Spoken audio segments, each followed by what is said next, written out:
The formal negotiation took place aboard a neutral Concorde transport vessel at the edge of the buffer zone, a deliberately modest ship chosen, at Ambassador Julian Ortiz's specific insistence, to avoid turning the proceedings into another demonstration of Concorde capability before a single word had been exchanged.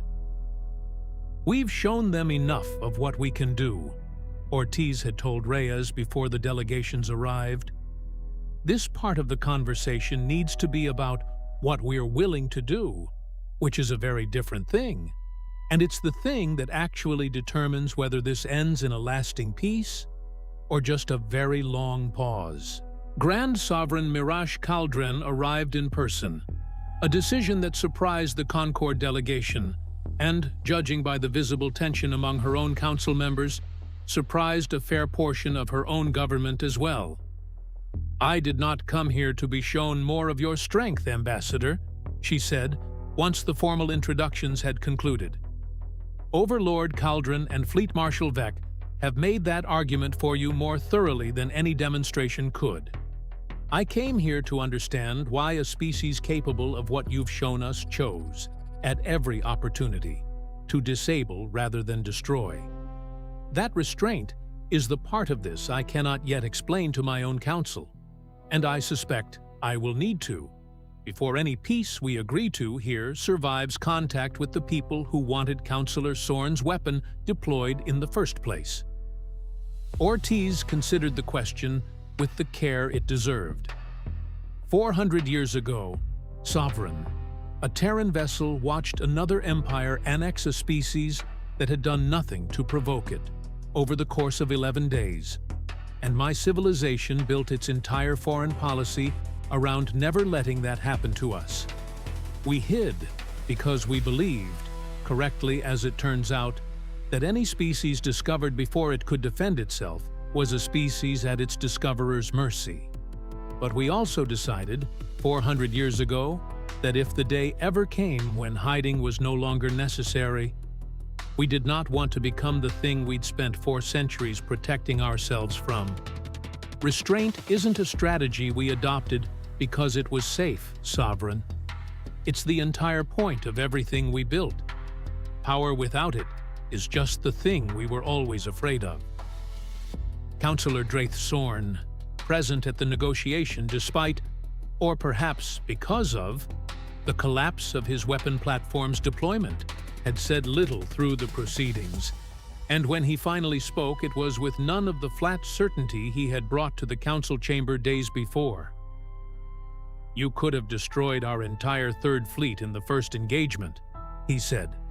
"You could have destroyed the deterrent platform rather than disabling its escort and accepting its surrender. Every choice you made, you chose the outcome that cost you more risk and gave us more mercy than your position required.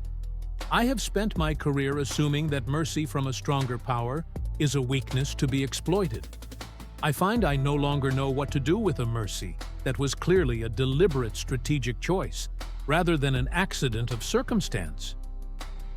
"That's rather the point, Counselor," Reyes said, gently but without softening it. "We're not asking you to trust us because we're merciful. We're asking you to consider that a civilization capable of doing what we did at the Wall, and choosing every single time to do it without unnecessary killing, might actually mean what it says when it tells you it wants peace on equal footing rather than a captured territory. That's a harder thing to accept than fear would be. I understand that. I think it's also the only foundation a real peace between us can actually stand on." There was an attempt, on the negotiations' second day, to disrupt the proceedings. A Dominion officer loyal to Sorn's original position, acting alone and without the Councillor's knowledge, attempted to sabotage the neutral vessel's life support systems rather than allow a peace he considered a humiliation to be finalized.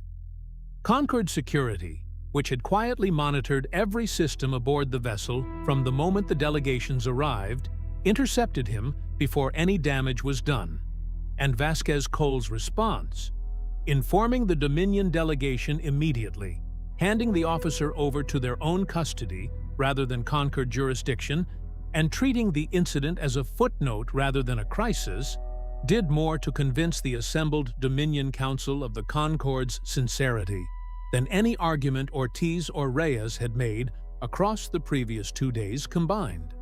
"You could have used that against us," Mirash Kaldreth observed, once the incident had been resolved. "A saboteur among our own delegation, caught on your ship, in the middle of a peace negotiation. Many powers would have called that proof that our commitment to this peace was hollow.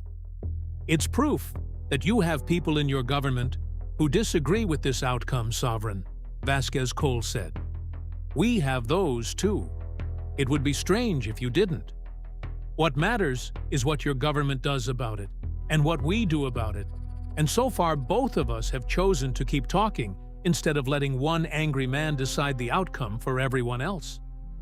She met the Sovereign's faceted dark eyes steadily.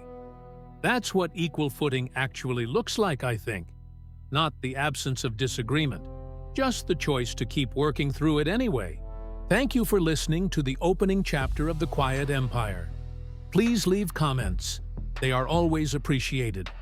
Also, please like and follow on TikTok, or like and subscribe on YouTube. They will help to keep these stories coming and on a quicker pace. Thank you.